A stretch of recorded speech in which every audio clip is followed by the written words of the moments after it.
All right, guys, welcome to today's show. So, today we are going to focus on the internet checksum. And we have been talking a little bit about this before. But today we are going to go in deep in the internet checksum.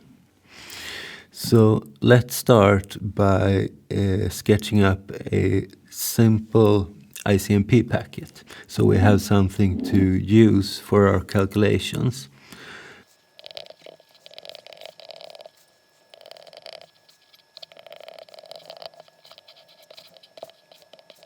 All right, so here we have the sample ICMP packet. And this is not a specific application. I'm just going to use this as an example. So let's fill out this with data. If this were to have been an echo packet, for instance, the type field would have been 8, and the code field would have been 0, and so on. But I'm going to use some slightly bigger numbers just to make the calculations a little bit more interesting. So let's say this is a new application and that our type field is going to be 200. And I'm talking about decimal numbers now. The code field, let's say that is going to be 122, say.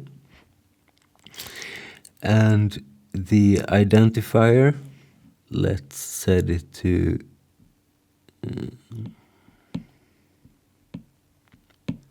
this, 31337. And the sequence number, I don't know, let's say 40,001 or something. And what should we put inside of the data field? Well, in ICMP, you can usually put pretty much anything in there, depending on the application. But I'm going to use a 32-bit data field. And let's say we put in something like, if we divide it into 16-bit fields, I want to have 10,000 and 20,222. So that's our data, just so we have some numbers to work with. As you have noticed, I left the checksum field empty. And when we calculate this stuff, we always assume that the checksum field is 0. And then when all the calculations are done, we will replace that 0 with the right thing. The first thing we need to do, or at least what I am going to do, is to change these numbers to hexadecimal numbers, just to make it a little bit easier to calculate. So let's see, I think I'm gonna do like this. So 200, 122, this number. All right, so I'm gonna start my hexadecimal calculator.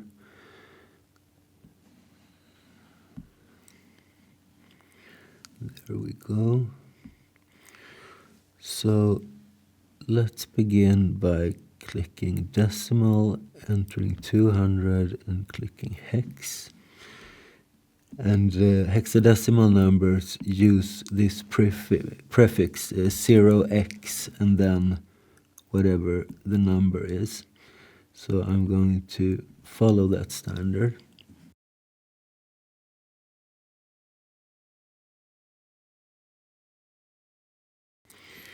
What is the next step? Well, when we calculate the internet checksum, we are only dealing with 16-bit numbers. which means that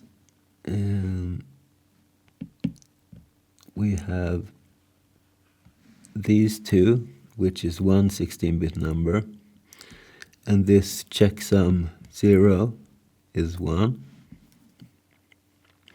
Maybe I can make this a little bit bigger while we do this. The identifier is also a 16-bit number. Same with the sequence. And then we have these two 16-bit numbers which comprise of the 32-bit data field in this case. All right, so what I'm going to do is I'm going to remove these borders for now and clean this up a little bit.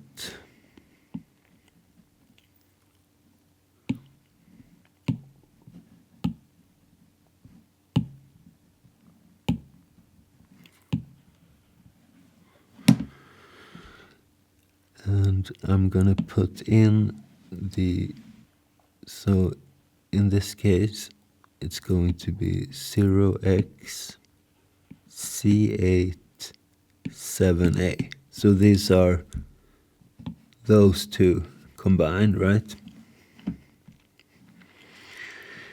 The checksum is just 0x0. Identifier is the same as we have down there. Sequence number, same there.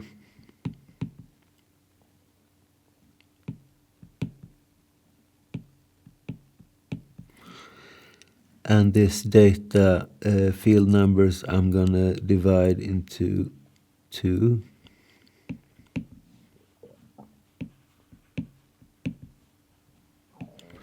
So we have 2710 and we have 4E FE. And I'm also going to give each of these an identifier. So this first one is going to be A. This is going to be B.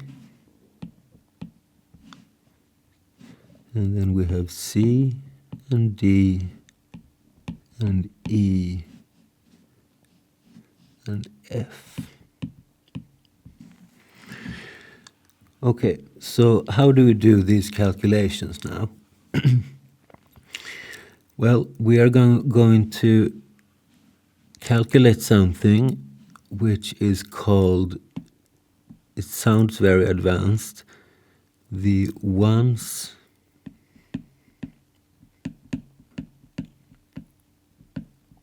complement sum. And what that really means is that we are going to sum up these numbers in a specific kind of way. It's far less advanced than it sounds. So let's just do that. I can remove these at the bottom here now.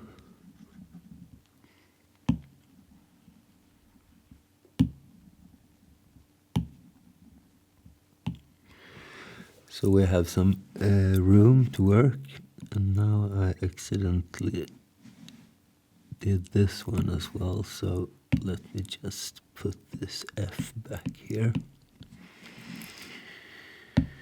All right, so let's add these numbers up.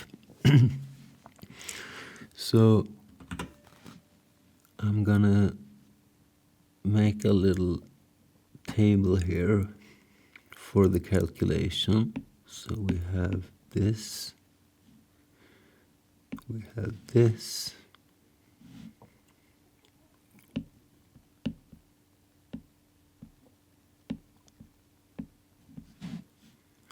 and the resulting checksum number needs to be a 16-bit number. And as you can see, these numbers are quite large, so we need to handle what happens when we overflow the 16-bit boundary.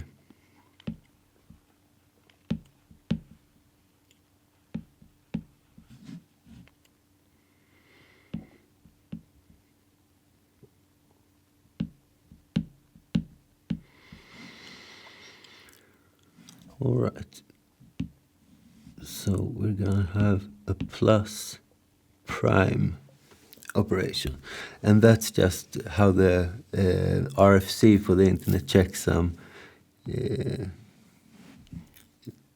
denotes this type of one complement sum addition. All right, so let's do this. I need to make this line better because I don't have enough room here, I think. So let's do something like this. Okay, so let's go back to our calculator.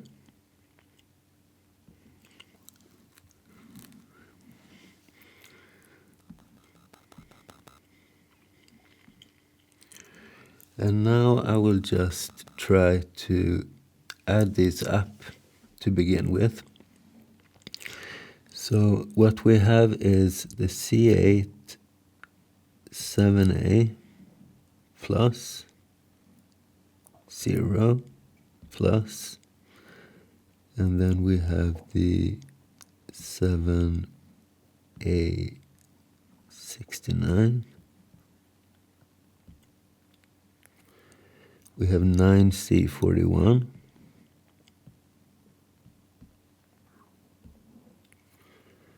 We have 27 10. And finally, we have 4E FE.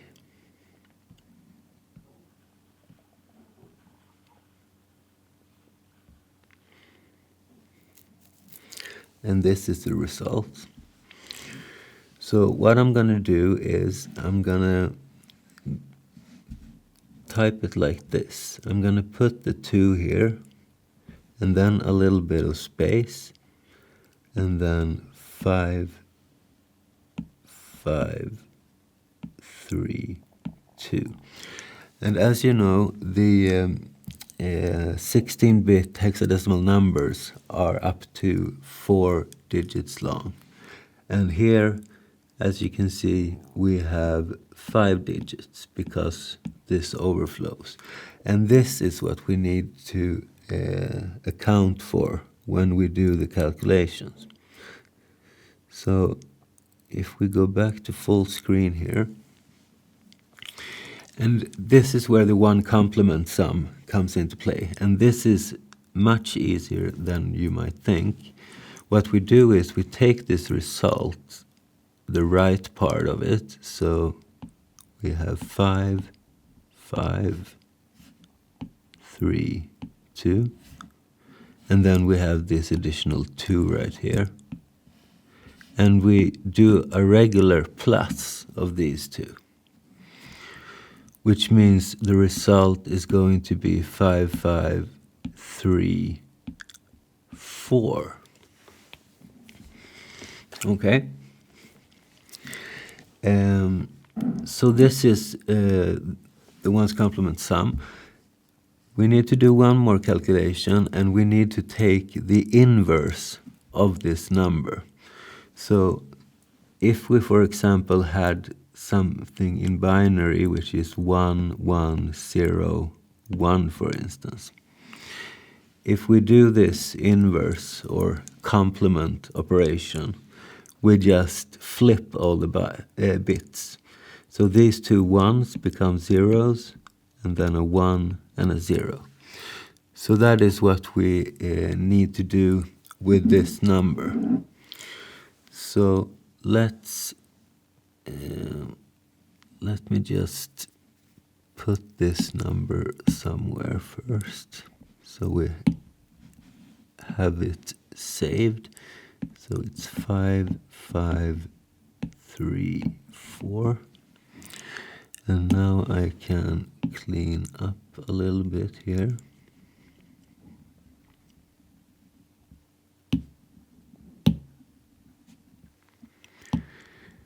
And let's remove this as well.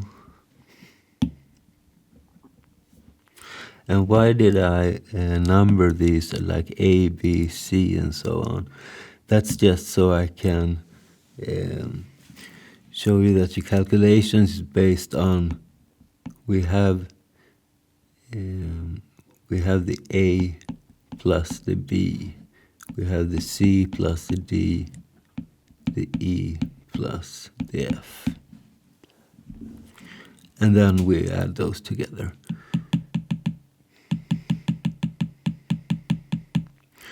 All right, so 5534. Let's see if we can turn this into binary.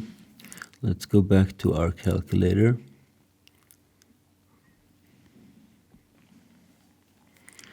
And clean this up. And the number we had was in hex 5534. And we want it to be in binary.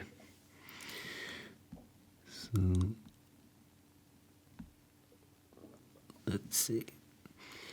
So 1010.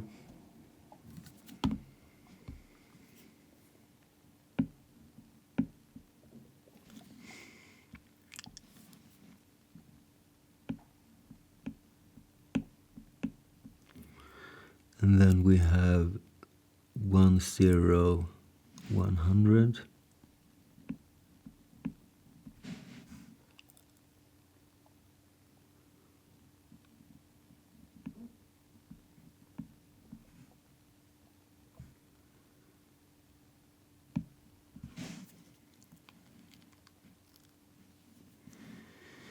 One 101.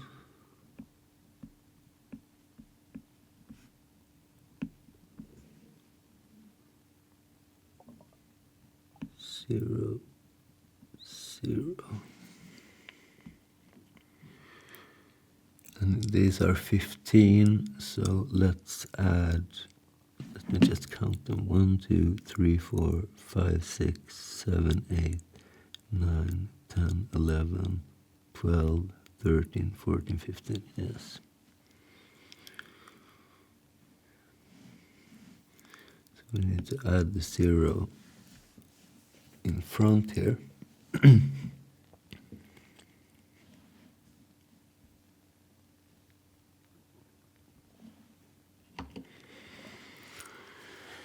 So now we're going to take the complement of this. So 1 0 1 0 1 0.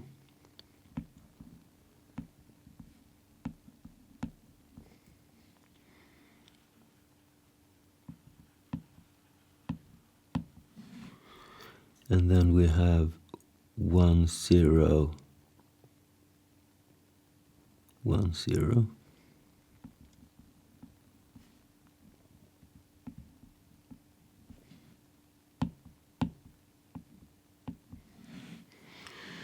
So that's the first 8 bits. And then we have 2 1s.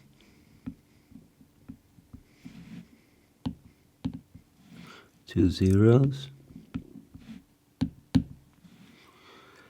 And then 1 0 1 1.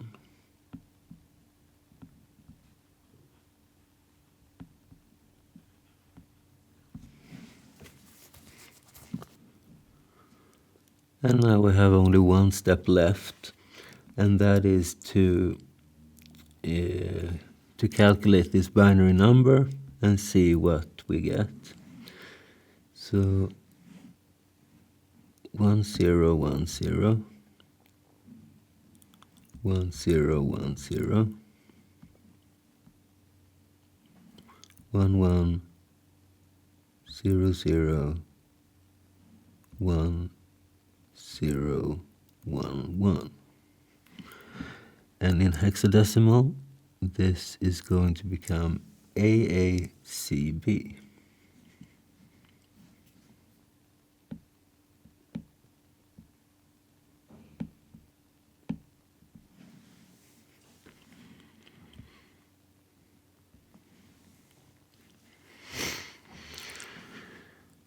So if we clean out this 0 in the checksum field, we can put our internet checksum AACB.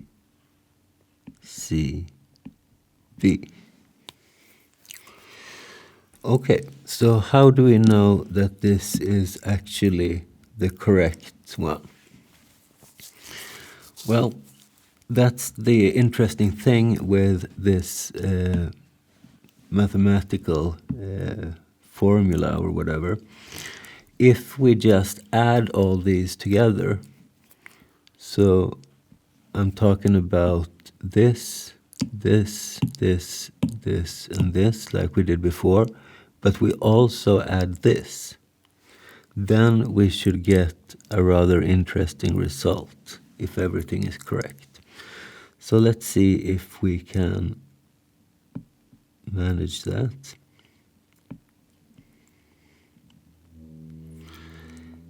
And the sum operation, when we add these up, are the same as we did from the beginning. So it's a one complement sum,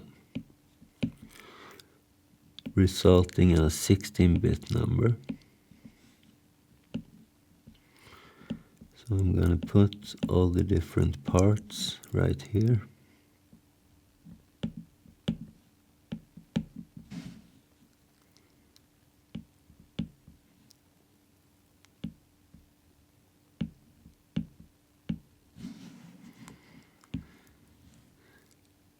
And as before, this is a plus prime operation.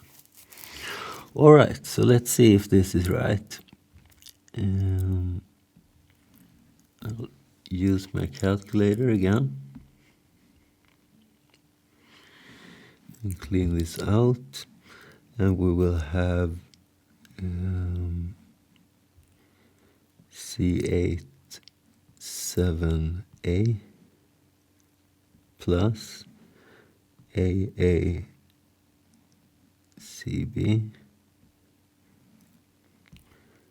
and we continue with the rest of the numbers.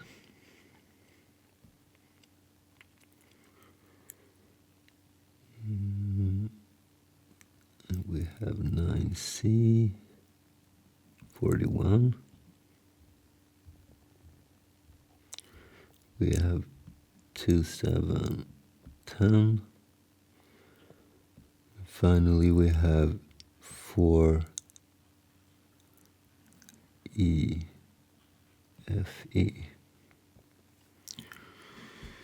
So if we do it like we did it before, we will have a 2 right here, and then F, F, F, D.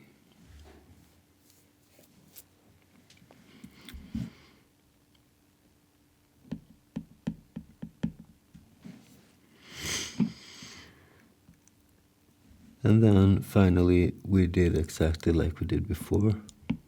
We take this FF, FD, we take the 2, and we do a regular plus operation. And as we can see, the result becomes the hexadecimal number 0x F, F, F, F. And that is how we know that this is correct. So if we have calculated the internet checksum correctly, and if the numbers are correct, we will always get 4F as the result. And that is why this is so commonly used on the internet, not just for ICMP, but also for TCP, UDP, IP itself, and a lot of different other protocols. Because it's very easy to calculate by hand, but also with a computer in software and hardware. And it's very easy to verify that it's correct, because all we need is one of these packets. We divide it up in 16-bit parts and add them all together in a one complement sum fashion. And if we get the result, all Fs, we know that this packet is not broken. So, I hope you liked this episode, a rather special one. So don't forget to like and subscribe. And thank you for watching. Thanks for today.